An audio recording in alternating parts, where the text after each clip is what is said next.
महाकुंभ, ये नाम ऋषियों मुनियों के जप और करोड़ों लोगों के पवित्र जल में डुबकी लगाने की गूंज से गूंजता है। ये एक ऐसा अद्भुत नजारा है, विश्वास और परंपरा का प्रमाण, जो हजारों सालों से भारत की रगों में बह रहा है।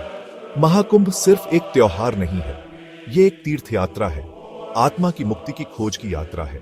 इस भव्य आयोजन की जड़ें हिंदू पौराणिक कथाओं में गहरी हैं। कहा जाता है कि अमृत के कलश के लिए देवताओं और राक्षसों के बीच हुए आकाशीय युद्ध के दौरान इस अमृत की बूंदें पृथ्वी पर 4 स्थानों प्रयागराज, हरिद्वार, उज्जैन और नासिक में गिरी थीं। ये पवित्र स्थान कुंभ मेले के स्थल बन गए, जो हर 3 साल में 4 शहरों में बारी बारी से आयोजित होने वाला एक विशाल समागम था। इन सब में सबसे भव्य महाकुंभ हर 12 साल में प्रयागराज में होता है, जो पृथ्वी पर सबसे बड़ा मानव जमावड़ा होता है। कुंभ मेला आस्था की शाश्वत शक्ति का जीता जागता प्रमाण है।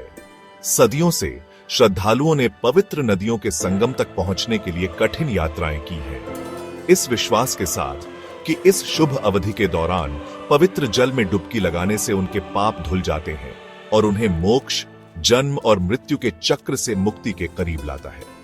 पवित्र शहर प्रयागराज में आयोजित महाकुंभ 2025 ने इस प्राचीन परंपरा को जारी रखा। भारत और दुनिया के सभी कोनों से लाखों लोगों को आकर्षित किया। शहर भक्ति के जीवंत रंगों और भजनों और मंत्रों की गूंज से रंगा आस्था के एक विशाल कैनवास में बदल गया।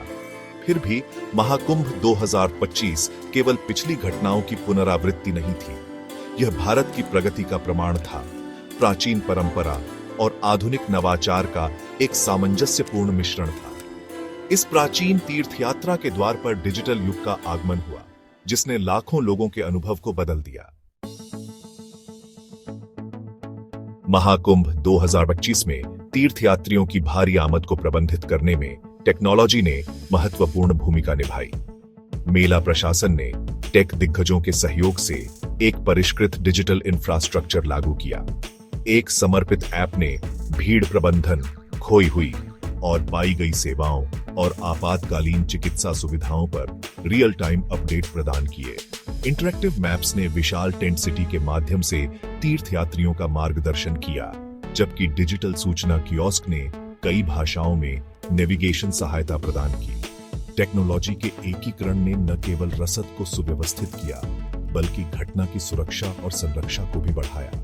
हालांकि डिजिटल क्रांति केवल लॉजिस्टिक सुधारों से आगे बढ़ गई। धार्मिक प्रवचनों और अनुष्ठानों की लाइव स्ट्रीमिंग ने दुनिया भर के लोगों के लिए अनुभव को सुलभ बना दिया, जिससे उन्हें आस्था के इस भव्य उत्सव में वस्तुतः भाग लेने का मौका मिला। महाकुंभ 2025 एक शहर के भीतर एक शहर था, पवित्र नदियों के तट पर बना एक अस्थायी महानगर। इस विशाल टेंट सिटी को नेविगेट करना कोई आसान काम नहीं था, फिर भी माहौल उल्लेखनीय व्यवस्था और दक्षता का था।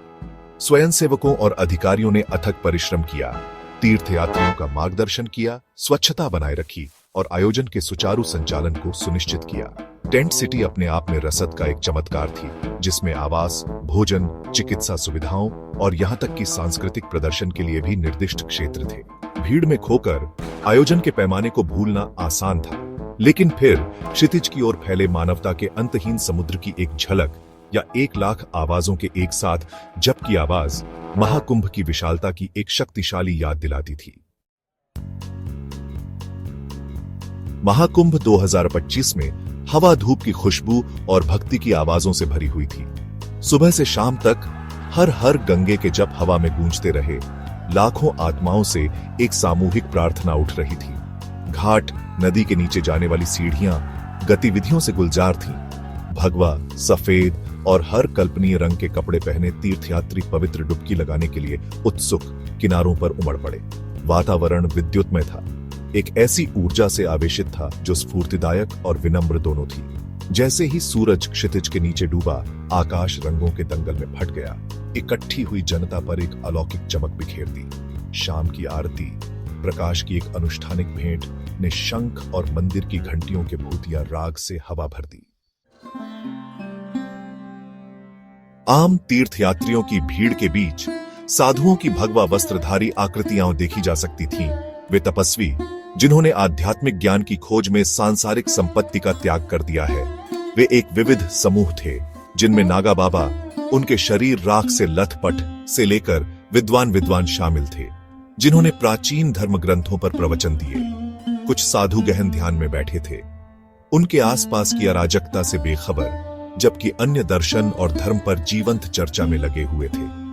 उनकी उपस्थिति ने महाकुंभ के पहले से ही रहस्यमय वातावरण में रहस्य और आध्यात्मिकता की एक और परत जोड़ दी। ये तपस्वी, जिन्हें अक्सर देवत्व के जीवित अवतार के रूप में माना जाता है, तीर्थयात्रियों से सम्मान और श्रद्धा प्राप्त करते थे।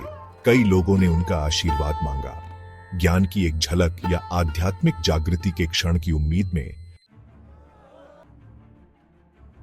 महाकुंभ 2025 केवल एक धार्मिक सभा नहीं थी, यह मानवता का अपने कच्चे रूप में संगम था।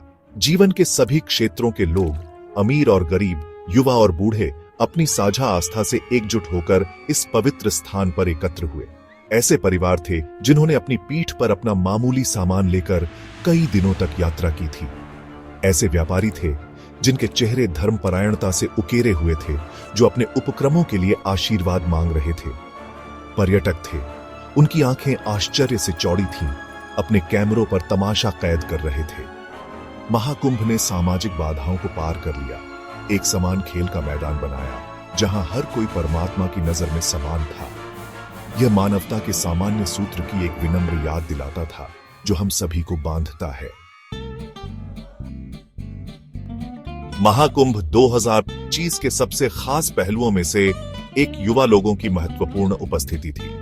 मिलेनियल्स, जिन्हें अक्सर परंपरा से अलग माना जाता है, तीर्थ यात्रा में सक्रिय भागीदार थे, खुले हाथों से आध्यात्मिक अनुभव को अपना रहे थे।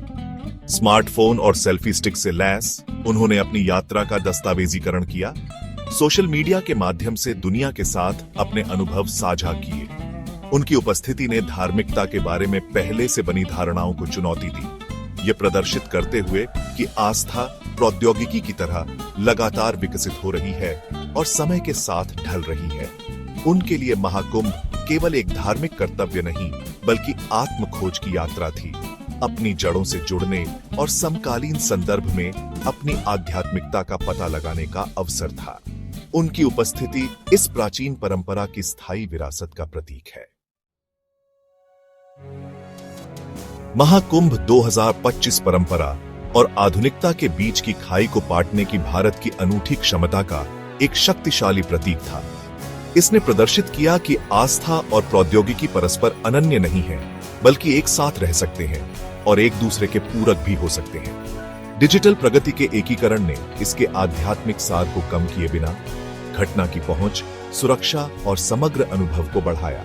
महाकुंभ ने अपने 2025 संस्करण में डिजिटल युग को अपनाया, आने वाली पीढ़ियों के लिए इसकी प्रासंगिकता सुनिश्चित की। जैसे ही अंतिम तीर्थयात्री चले गए, एक ऐसे शहर को पीछे छोड़कर जो जल्द ही गायब हो जाएगा, उनके मंत्रों की गूंज हवा में गूंजती रही, आस्था की स्थायी शक्ति और पवित्र नदियों के शाश्वत प्रवाह का प्रमाण। महाकुंभ 2025 समाप्त हो गया था, लेकिन अमृत की बूंदों की तरह इसकी विरासत आने वाले वर्षों तक लाखों लोगों की आत्माओं का पोषण करती रहेगी।